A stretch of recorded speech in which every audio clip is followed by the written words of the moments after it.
That was my boss. We're on a tight timeline on a project we're working on. Is she nice at least? Yeah, and she's smart like you. She can design, she can build, she can lead a team. Did she do my math quiz for me? Probably. As an engineer, she's pretty good at math. But so are you. You got this.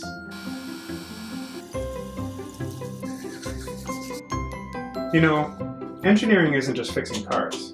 It's creating things, finding solutions, making things better. Like changing the world? Exactly. Yeah, I can see myself doing that. Come on, let's get you to school.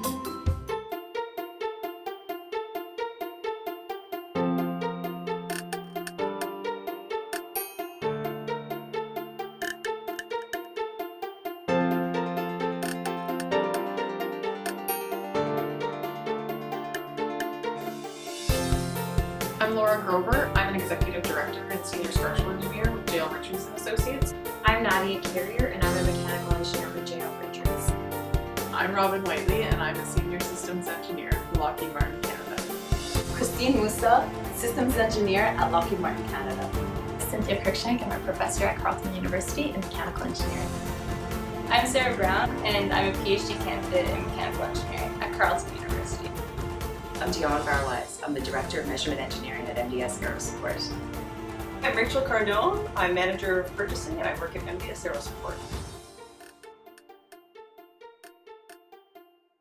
When I was a kid, I kind of ran the gamut in terms of interests. And while some of my friends were going off to summer camp, where we just went and played all day, I was attending science camp at the nearby science center. You know, I'd take my brother's cars, his model cars, take them apart, put them back together so he wouldn't find out.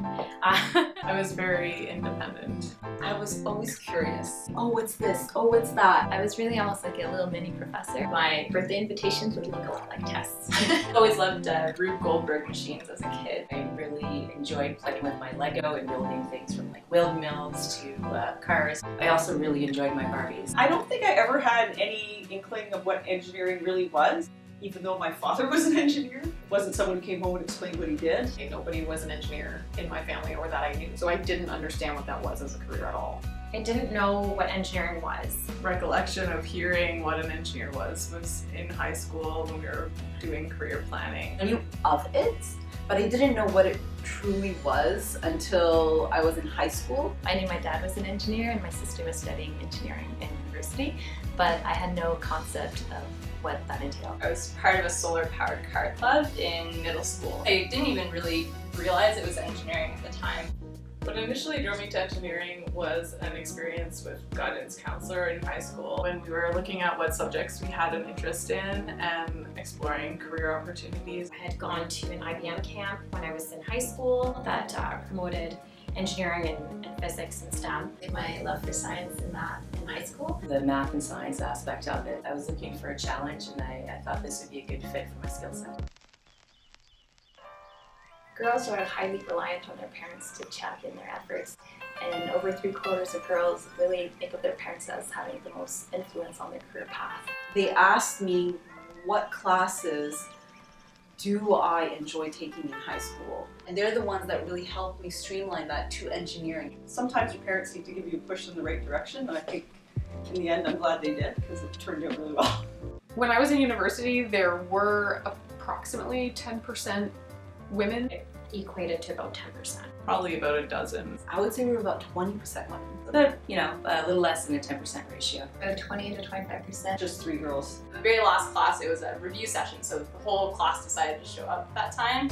And I got there a bit late, so I had to go sit in the back. It was the first time I looked up and looked around, and I was the only girl in the tutorial. By percentage, Engineers Canada quotes that mechanical engineering actually has the lowest female enrollments. As a professor, I really see the need for a culture shift, more inclusion and diversity in class. In terms of challenges in being a woman in a male-dominated field, I have to say I think I'm quite fortunate that I've never faced a challenge on what I think is because I'm female. At school, not particularly. We really just worked as a team to get to the end goal, which was graduation. My first co-op placement, I was the only female in the department. It felt like I was breaking into kind of an all-boys club. It was really the women for me that went through the challenges because they were going against the stereotype. I can definitely see that there's a struggle sometimes, and a lot of the times just about educating people, get them to understand that you should be taken seriously and that this is your job and you're just as competent as someone else. You're in a field where you're very underrepresented. As long as you stay true to yourself and stand up for yourself,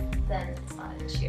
The thing I like best about being an engineer and practicing in this field is seeing things come to life, essentially. The opportunities that it provides you. It's a very wide field with many different avenues for career advancement and development. Having the skills of an engineer really gives you a good solid foundation. Seeing my work in action and seeing real life things become of it. I love understanding the purpose of a project, how everything works together. I really get to visualize how things work, how they are put together, why they exist, and then I can impart that knowledge to my students in class.